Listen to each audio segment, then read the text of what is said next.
Hey everyone, and welcome to today's Explainer. I am so incredibly glad you're here with us today. Look, we are taking a really fascinating, completely objective look at the methodology of Dr. Joe Dispenza. Now, you might have heard of him. He's built this massive, highly dedicated following around the idea of the mind-body connection. Today, we're going to explore his exact framework. We'll be breaking down the specific concepts and the science he points to explain how human beings might actually have the potential to literally rewire their brains and their bodies. So, whether you are completely new to his work, or you're a longtime learner just looking to really deeply understand the mechanics of his teachings, this explainer is designed to lay it all out for you, clearly, step by step. Let's dive right in. So let me start off by asking you something wild. It's the central question that drives Dr. Dispenza's entire philosophy. Can your thoughts alone actually heal your physical body? It's a massive question, right? For a lot of us, it kind of challenges absolutely everything we've ever been taught about how human biology and the world actually works. But instead of just giving a simple yes or no, we are going to impartially break down the exact science, the biological mechanisms, and the core concepts he uses to support this incredibly bold idea. There's this quote he uses all the time: nobody changes until they change their energy. According to his model, our physical reality, and that includes our physical healing, is entirely downstream of our energetic and mental states. Think of your energy kind of like the blueprint of a house. You simply cannot build a brand new house if you keep handing the construction workers the exact same old blueprint, right? In simple terms, he teaches that you cannot create a new, healthy future if you are operating with the exact same thoughts, feelings, and energy of your past. To change your life, you have to fundamentally change your energy first. Section 1. The Mind-Body Connection. To really wrap our heads around this methodology, we have to look back at the personal crisis that actually sparked Dispenza's decades of research into human potential and spontaneous remission. Back in 1986, while he was competing in a triathlon, he was hit by a truck. He suffered 6 broken vertebrae in his spine. Multiple top surgeons basically told him he needed this highly invasive surgery.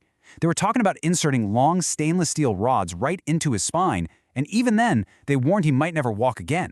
But he made a pretty unconventional choice. Believing that there is an innate intelligence within the human body that knows exactly how to heal itself, he refused the surgery. Instead, he spent hours every single day mentally reconstructing his spine, visualizing the exact healing outcome he wanted, and according to his account, he was back on his feet and walking in just 10.5 weeks. This profound, life-altering experience caused him to sell his chiropractic practice and literally dedicate the rest of his life to studying the mind-body connection just to see if this kind of healing could actually be reproduced in other people. Section 2. Our addiction to stress. Now, you might be wondering, if our minds are truly this powerful, why is it biologically so insanely difficult for people to actually change their lives and heal?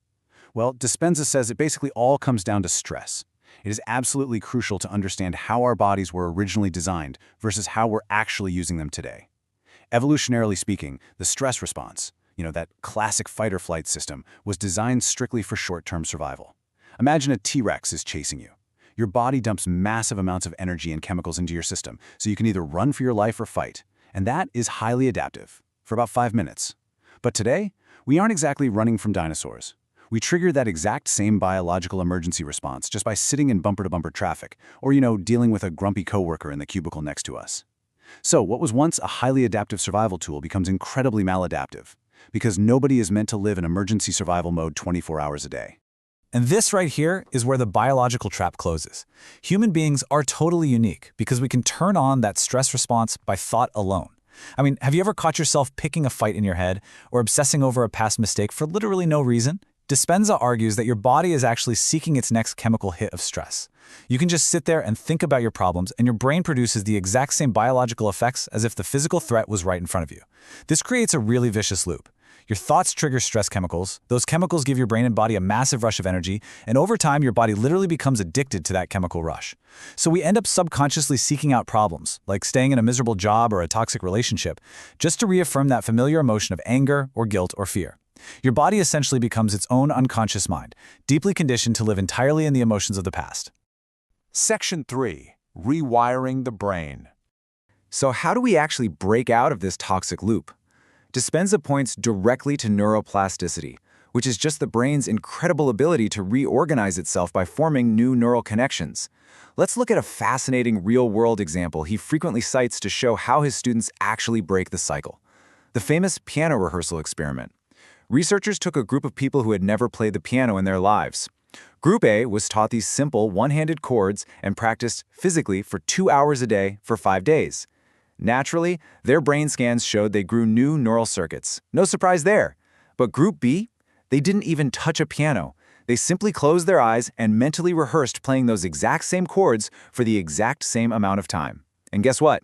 At the end of the 5 days, Group B grew the exact same amount of new neural circuits in their brains as the people who were physically banging on the keys. The big takeaway here?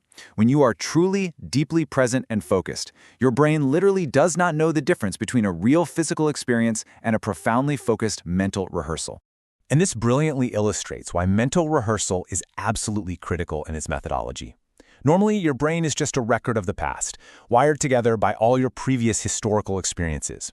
But through focused mental rehearsal, by closing your eyes and truly, deeply imagining a new way of acting, a new way of thinking and feeling, your brain basically becomes a map to the future. You are literally installing the neurological hardware of your future self before the physical experience even happens. It's like downloading a software update for your personality.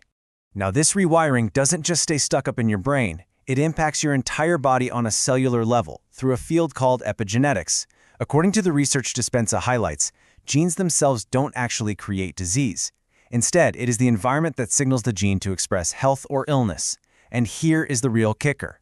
That environment isn't just the outside physical world, it's also your internal emotional environment. If you're living in constant stress, fear, and anger, you are signaling genes that create disease.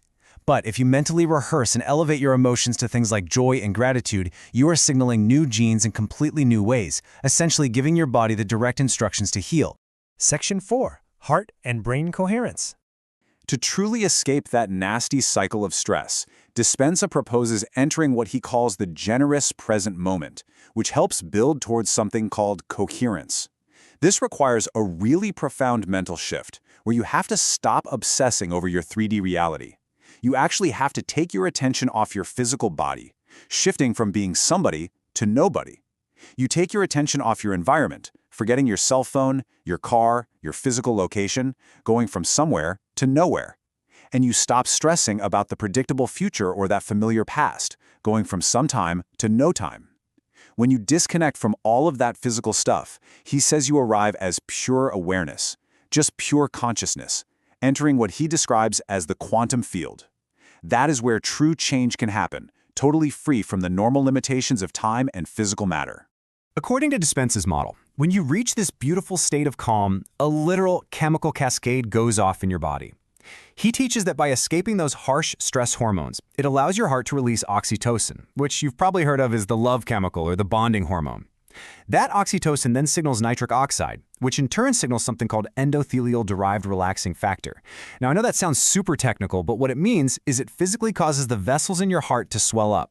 You will literally physically feel a rush of warmth, energy, and fullness right in the center of your chest. And that right there is the biological feeling of a coherent heart. And here is where it gets really wild. According to thousands of heart scans and the research cited by Dispenza, when your heart is in this deeply coherent state, beating in a perfect, beautiful, orderly rhythm, kind of like dropping a pebble into a still pond of water, it produces a measurable magnetic field.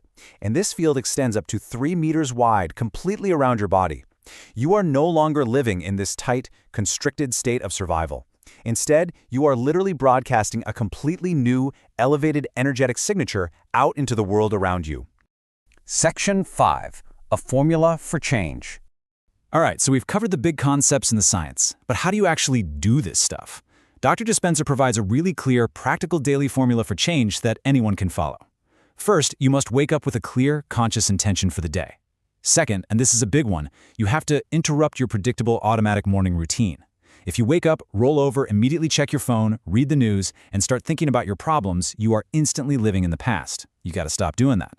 Third, take time to mentally rehearse your ideal thoughts and behaviors for the day ahead, deliberately installing that new hardware we talked about. Fourth, throughout your day, just practice sitting and opening your awareness to the empty space around you.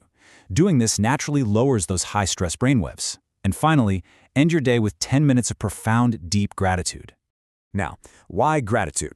Why end the day that way? Because, as Dispenza explains it, gratitude is the ultimate state of receiving. Think about it.